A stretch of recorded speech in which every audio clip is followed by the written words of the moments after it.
Welcome everybody. My name is Dr. Coreyleewrenn. I am a vegan sociologist and a vegan feminist and all the vegan good things.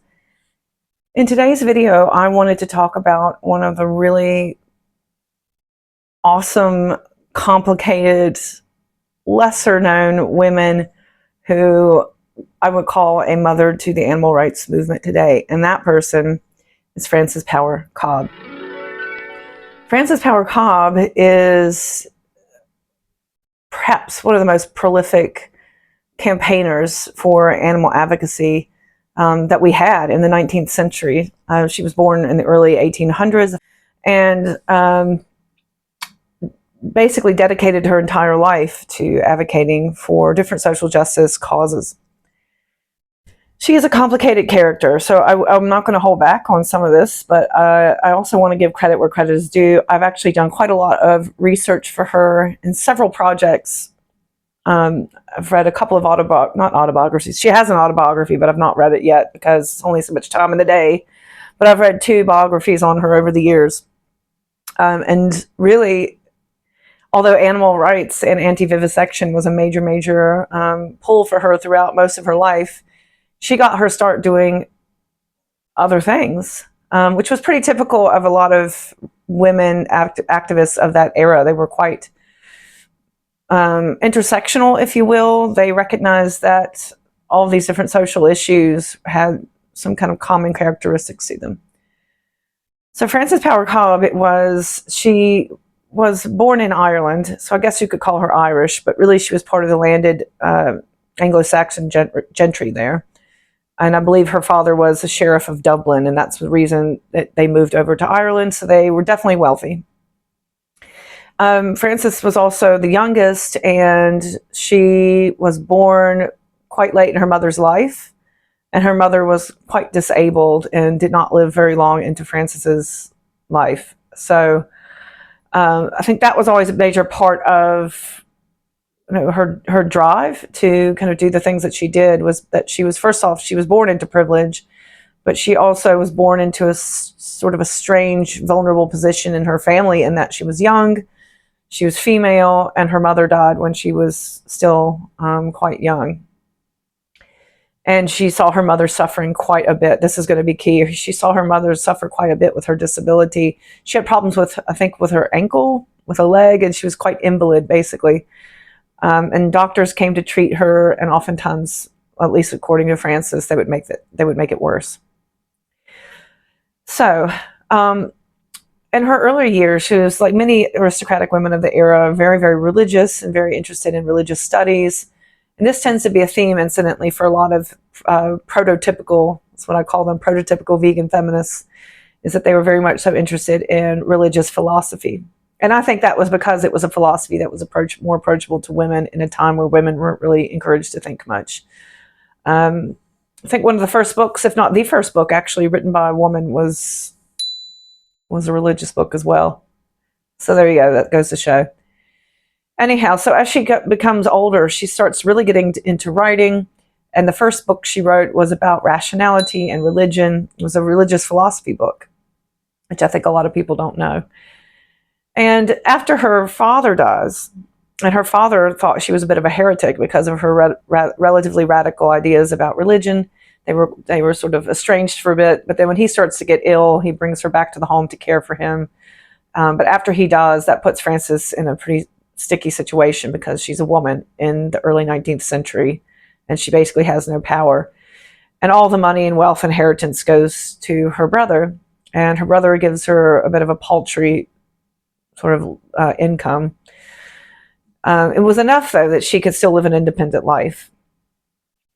But it was also a turning point for her. She thought that I can't really do what I want to do with this little bitty income, so I'm just going to go into service. So she, before going into service, took a trip around the world, and she credited that quite a bit as opening up her eyes to, becoming cosmopolitan, in other words, and seeing beyond Britain.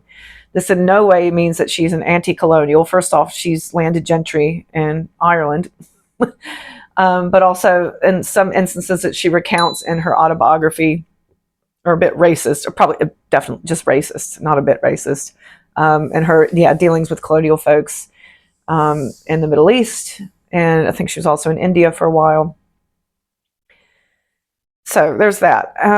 But then she comes back and she goes into working in the educational system.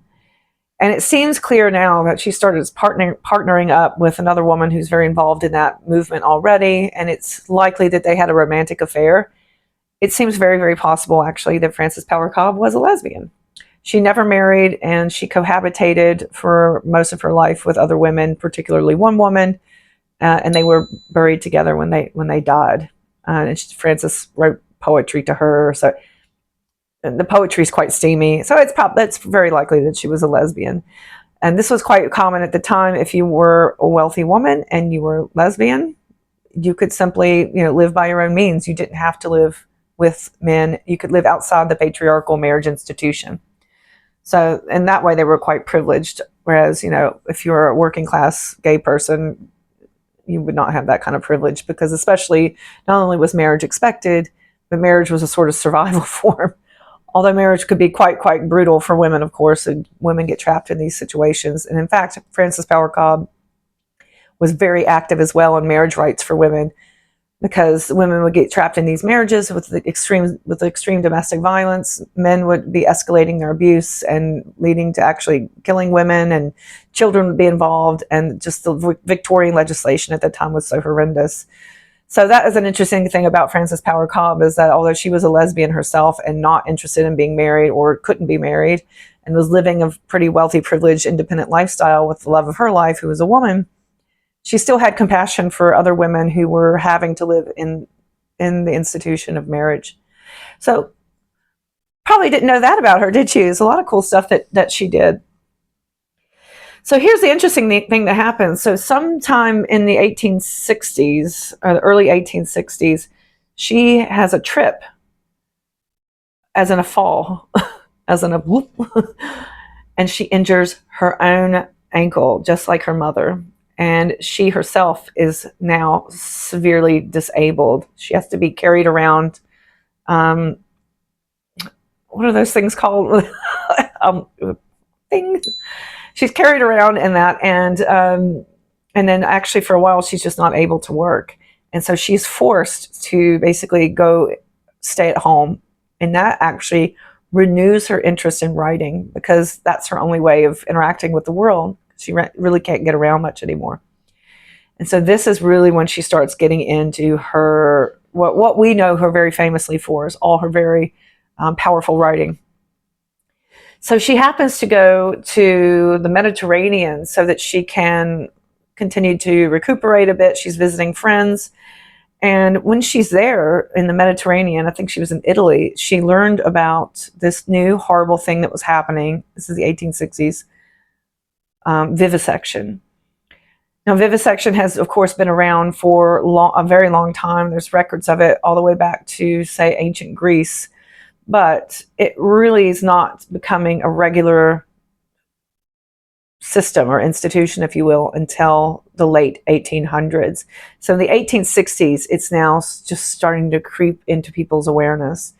Frances Power Cobbe, who was a major dog lover, and just a lover of justice, really, was just not having this. She was so horrified by this that she used her powerful connections to rally up a bunch of important people to sign signatures, and presented it to the place where this vivisection was happening, the doctor that was the researcher that was doing the vivisection, and said, this needs to stop. So this was in Florence. And it didn't have the effect that she thought it would. So this is an interesting thing. I want us to consider this theme when we're looking at prototypical vegan feminists. We have to remember that it's a deeply, deeply sexist society. Women are not really afforded any power. Women cannot vote. Women can't publicly speak in a lot of cases. So they had to rely on what they had, what power channels that they had. Well, one of those for wealthier women was networks, social pressure. And that's just what Frances did. So she's not having any of that. She's like, okay, you think you're going to get me? Well, I'm going for it now. So basically, this was like one of the very first anti-vivisection campaigns, is when Frances Power Cobbe spoke up against this. So she goes back to England and she starts organizing. And it just ballooned from there. And I can't possibly give you all the details and like the timeline on this because there's just so much going on. But there are many, many, many books that are written on this era of animal activism. Some that actually specifically look at what women were doing, and I highly recommend them. It's not easy reading because it's covering a lot of really horrible experiments, and it's also covering a lot of horrible sexism. But it's really interesting reading because this is a history, I believe, that is lost to us, to know that there were women doing this seemingly impossible work 150 years ago. And so she was quite prolific. So she created the National Anti-Vivisection Society that's still around today in England. And she started campaigning for the restriction of vivisection. This is key. So she originally was very practical about this. She was a rationalist about this. Well, we're not going to stop vivisection. We should restrict it. And we, today, 100 some years later, we have this big debate between restriction, reform, and abolition, liberation. And we act like that's something new. It's not new at all. This very same debate was taking place over 100 years ago.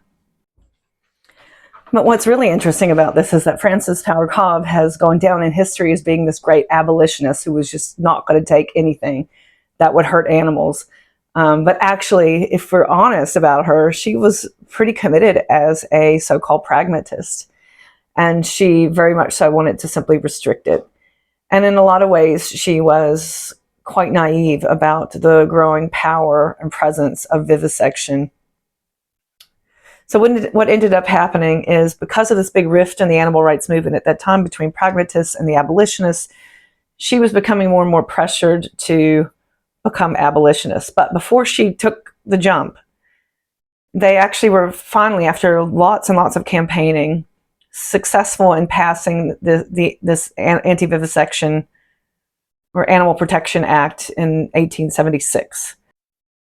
So it's worth remembering that in the mid-1800s, vivisection was not a major industry yet, and it was really new, and this was during a very heady time in Western history where society was secularizing, the power of the church was waning, we were urbanizing, the human relationship with the natural world was severing quite quickly. So before the Industrial Revolution, most people lived in nature, amongst nature. Their life was built around the agrarian solar calendar or even the lunar calendar. But once we have the Industrial Revolution, in just a generation or two, most people are now moving into the city space, and now their lives are going around the work clock, the factory clock. It's a massive, massive change where people are moving away from this more magical, religious, folky type of lifestyle to more secular, city-based, and rational and scientific. And that was not an easy transition, especially because it was taking place very, very quickly. And so there was a lot of resistance and pushback.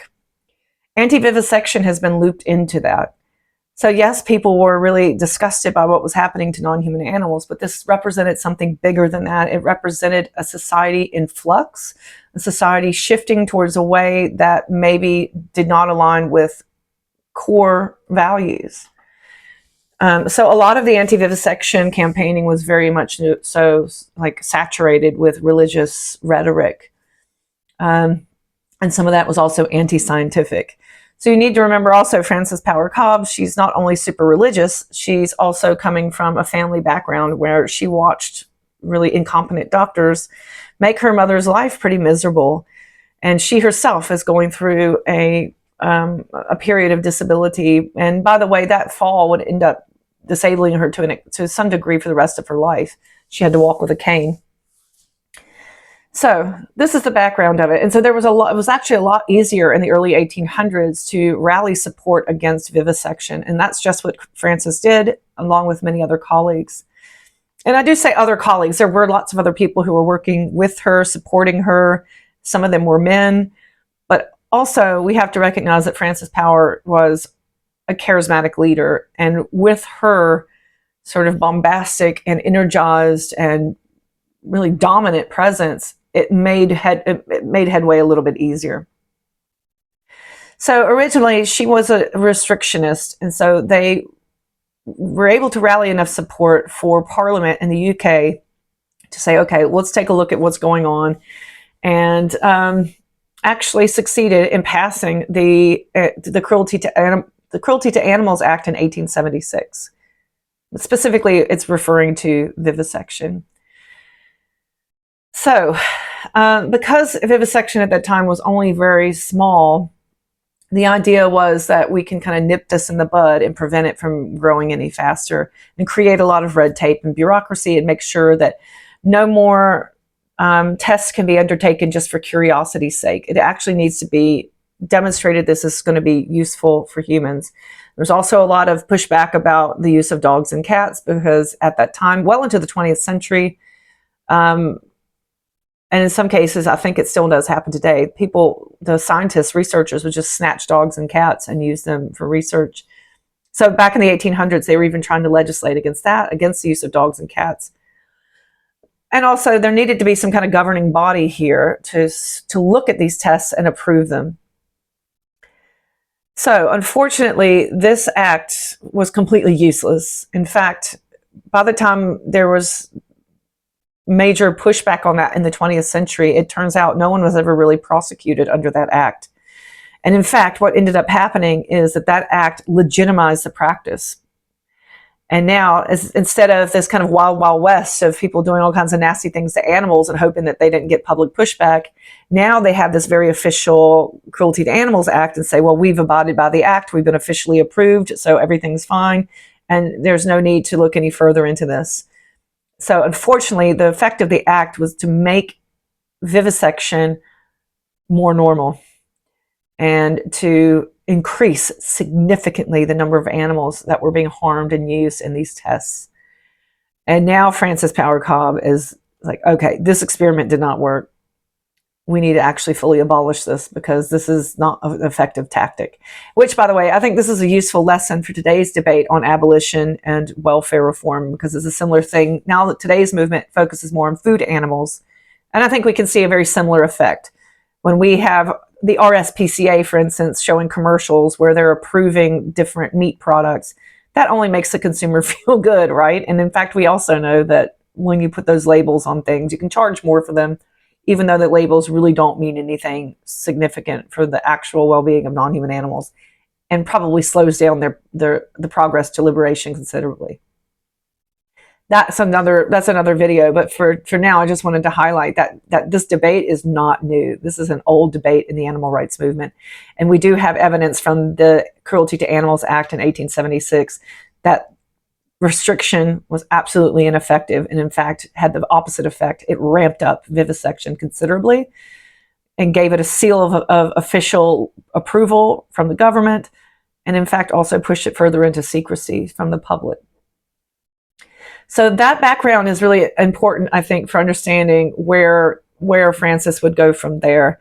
So now NAVS, the National Association Against National Anti-Vivisection Society, sorry, there's also one in America that has a similar acronym. They're trying to kind of continue picking away and reforming and restricting and trying to push for more legislation through Parliament. But now Frances, and by the way, through a lot of pressure from the abolitionists, she's now committed to abolition, and she forms a new group called the Victoria Street Society. And that would later be renamed to the British Union for Anti-Vivisection, which still exists today. I think about 10 years ago, they changed their name to Cruelty Free International. So we could have a whole video just on how the different name changes reflect the values of the organization and tactics. But anyway, so she starts the Victoria Street Society, and it's explicitly abolitionist, and she's not having any more of this restrictionist stuff. And what makes this interesting is that when we look at factionalism in the animal rights movement, historically, factionalism has been disparaged, and activists will be very annoyed by that or mad about it or sad about it and say, why can't we all just get along? But actually, I can tell you through my research, factionalism in social movements is normal, natural, and necessary.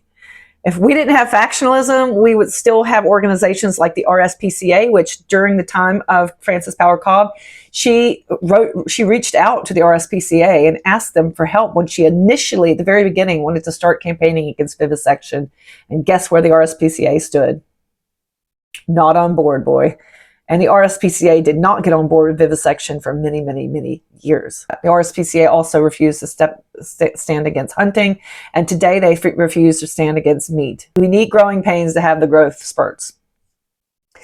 So anyway, what happened then when she moved into the Victoria Street Society was, well, anytime you have factionalism, when you're trying to split off for a more righteous cause, it's going to reduce your resources significantly. However, now Frances has her own 2 legs and a cane to stand on because she's wealthy herself, but she's also been making money from her writing. And somebody leaves her money in their will. And so now the Victoria Street Society, which would become BOAV, you like that? BOAV, the British Union for Anti-Vivisection, it gave it some reliability, some stability, so that it could pursue its abolitionist goals. And now looking back, of course, it's actually quite conservative. At the time, it was quite radical to say we want to abolish vivisection. And now we would say it's quite conservative because they don't really talk about meat, dairy, and other major issues that impact non-human animals. But what we can say is that although over the many decades since Frances died, that we've not abolished vivisection, and actually it is now more entrenched than ever. What we can say is through questioning and constantly pushing back, and at least nibbling at the edges where we can get access, is at least we can say now that we're seeing some forms of vivisection being shut down. So within my lifetime, for instance, in Europe, cosmetic testing has been ended. And now there's increasing pressure on China where animal testing is mandated because China wants to be part of the global market. Well, people don't want to buy products that are tested on animals. So that might be pushed back as well. And also at the time of this recording, this is 2025, the Netherlands is supposed to be ending vivisection of all kinds. Although that's been kicked down the road for a few years now. We'll see how that goes. But the idea that this would even be possible was unheard of in Frances's time. So it's a complicated legacy because, you know, she's asking for this radical thing of let's reject vivisection. Here we are a century and a half later. Vivisection is as strong as ever. It's more entrenched than ever and more normalized than ever, more secret than ever. But we're also starting to see some crumbling of certain parts of the industry. And of course, I think more than a moral thing, probably the technical bit is going to be what gets us with this particular form of speciesism, because we are increasingly seeing scientific alternatives. And if you ask anyone who specializes in anti-vivisection contemporary campaigning, they'll tell you that we know that this is bad science. We know that it's a waste of resources, in addition to being horrible for the non-human animals who are being sacrificed. But unfortunately, because the system has been so entrenched over 100+ years, it's difficult then for people, scientists, researchers, to not only get off the track, but even imagine that there's an alternative path towards doing research. So that's where we are today, although vivisection is still very much so part of scientific life, medical life.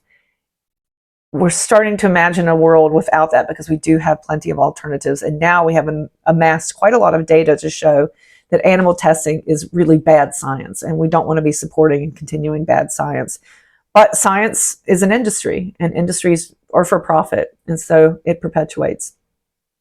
So it would be interesting to see what Frances would say about that today, because one of the things that really annoyed her about the vivisectionist movement was that, remember, she's an upper class, very well refined, aristocratic woman. These are little upstarts to her. These are greedy, grubby, little middle class or working class, mostly middle class, people who have no business, can really trying to make money and climb the social ladder. That's what she saw it as. Vivisection is just wanton cruelty for men who want to build social prestige. So there was a bit of snootiness involved in this, and it's definitely very unique to the British system in that the British class system is so, ubiquitous to British culture. That was a major part of her anti-vivisection campaigning, was being critical of these social climbing, greedy doctors. And she actually tried to use that against them, and she advocated for women to use whatever power that they had available to them in socially ostracizing these men. So don't go to any doctor, don't give any doctor business, don't let your friends give business to doctors who do vivisection, don't invite them into any parties, don't go to any of their parties, and basically try to blacklist them and thwart what she thought was the main reason that they were getting into medical science and vivisection, social climbing. So a bit snooty there. And the other thing that I want to say about her is that she also had some issues with working well with others. So she, like I said at the beginning of the video, she was very much so a go-getter, a very dominant presence, and we need that to some extent, that kind of hardcore leadership in order to bulldoze through and get things done. However, those kind of personalities can also be quite difficult for cooperative working, which that's what a social movement is. It's not one person, it's a cooperative of many, many people. So she had a very famous falling out with lots of people, but one of the persons that she had a very famous falling out with was Dr. Anna Kingsford, who I'll talk about in another video. But Dr. Anna Kingsford, not a lesbian, but also living a pretty outside the box life for a Victorian woman. She was married, but she did not live with her husband-ish. She had an alternate support network through another man who functioned basically as her husband and her partner, and worked with her and wrote with her and was her voice after she died. And we'll never know, but it seems possible that there was probably a romantic relationship there, if not a very, very close friendship. And Frances Power Cobbe did not like that. And she did not like that this was a married woman, a family woman, who was not putting family first. Remember, by this point, we're now in the 1880s. So well into the Victorian era. And she did not think that that looked good for women to not be with their family, but they're instead out doing political work. Anna Kingsford was a speaker, an author, an editor, a doctor. She did lots of things that meant she wasn't always at home tending to the hearth, if you will. And Frances Power Cobbe attacked her quite a bit. At first, they started out as colleagues, and they communicated quite a bit through Anna Kingsford's journal. She, for a time, edited a journal, a lady's own paper, I think is what it called. And Anna's partner, Edward Maitland, the mysterious, partner, however you want to call it, partner in some way or form, he recollects after her death about how much of a nervous wreck she was from Frances's bullying and abuse. And that's another lesson that we can learn for today's contemporary animal rights activism. How many bombastic voices we have in this movement that we're so grateful to have because of their leadership and cutting through the crap and really making some headway for animals. But on the other hand, the other side of that coin is that they can be quite hateful and cruel to those around them. But that's how it goes. You have the good and you have the bad. Nobody is perfect. And there's definitely other folks who've met Frances Power Cobbe and have written positively about her. A lot of people have written negatively about her. But I think for the most part, folks are quite happy to have someone who was just so unabashedly ready to fight the good fight and would not be put down by men or stopped by men or any organization. She was determined. She was very determined. And she kept fighting for animals for the rest of her life. There's a really sad kind of postscript here. When she got older and her partner died, she was quite bereft without her partner. And she was in Wales at this point because her partner was Welsh. I think she's a Welsh sculptor. And she had all this land. She's, don't forget, a wealthy woman. And there was these hunters who came on her property wanting to hunt. And she basically said, get lost. And they came back to get vengeance on her for that. and reported her for animal abuse because there was an old cart horse that she'd rescued and was using that horse on the farm just to like as transport around the farm, which of course is not vegan, but she was trying to give the horse a good home because they would have gone to the knackery otherwise. And she was reported for animal abuse for rescuing this cart horse. So that was very humiliating for her and very hurtful for her. You know, she's a vulnerable old woman at that age, at that stage. And when she died, she had a very simple burial, and yeah, she was buried next to her partner in Wales. So that's a fascinating story of Frances Power Cobbe. She of a powerhouse. Power is definitely the word to put in the middle there. Some other interesting things about her. I think it's really cool to have more of this disabled vegan history. She was born in a family where her mother was very disabled, which took her life early. She was disabled when she was in her, I think, 30s. And that actually is very cool because the disability sort of forced her to become the activist that she was. We should not always just think of disability as disabling us. In one way, it did disable her from doing the physical work she wanted to do, but it enabled her to do that important cerebral work that would force this whole anti-vivisection campaigning. That is cool and worth remembering. And the other thing I think a lot of people aren't aware of with Frances Power Cobbe is that she was gay, like gayer than hell. And that's awesome, isn't it? I think we really we suppress a lot of this gay history in the animal rights movement, and that is an unnecessary and ridiculous and frankly shameful thing to do. And I think a lot of it has to do with the more conservative turn of the animal rights movement in the mid 20th century. But now that we're safely into the 21st century, I think now's the time that we can start revisiting this LGBT history in veganism and animal rights. So Frances Power Cobbe's definitely right up there. And another cool thing about her was that she was a fat woman. She was not some skinny little beautiful whatever. I think biographers have actually thought this is one of the reasons why she was so hateful to Anna Kingsford, because Anna Kingsford was a wisp of a woman and, you know, the traditional Victorian beauty, whereas Frances Power Cobbe she's a big old lady, and she was known very well for dressing quite frumpily as well, and for enjoying her food. And why not? But actually, I do have a qualm there about, yeah, why not? Well, she wasn't vegan and she wasn't vegetarian, and she actually was not going to be swayed on that. She thought that non-human animals had a purpose in life, right? Just like with a cart horse. That's what horses are here to do, pull my cart. She also thought that with animals that were killed for food. So she did have some compassion in that animals should be killed quickly and not be made to suffer, but she did not see an ethical issue with killing animals for basically what she believed that they were put on the earth to be used for. And there's really not very much excuse for that, because Anna Kingsford, for instance, was a major vegetarian activist of the era, and Frances, who would have been well networked with all the animal rights folks in London and broader Great Britain, she would have been well aware of the vegetarian argument. So that was deeply unfortunate, but hey ho, there you go. That's the 19th century for you. People were complicated. They're complicated today. But in looking back at our sort of prototypical vegan feminist history, I think there's still space for Frances Power Cobbe, because the passion that she had for stopping vivisection was so intense and it was so persistent, and she did so in face of so many odds and so many adversaries, not just the researchers, not just the doctors and the medical professionals and Parliament, but also it was the movement itself that was pushing against her.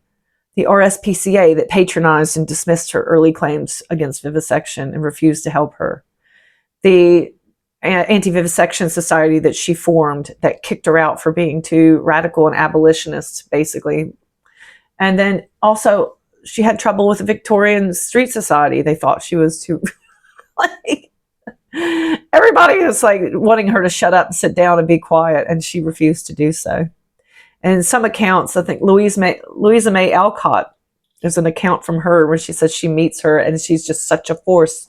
she describes her as kind of coming in and taking up space and laughing loudly and the big cane. And you can just picture that. If you look at the pictures of her, you can just picture her just being this commanding presence. And we need that, don't we? And it's unfortunate that she didn't take up vegetarianism, and certainly not veganism. But I think she is someone that we can look back on and gain strength from. So here's the Frances Power Cobbe. And maybe we can take some inspiration from her, learn from her shortcomings, of course, but also hopefully learn from some of her amazing strengths and her incredible fortitude.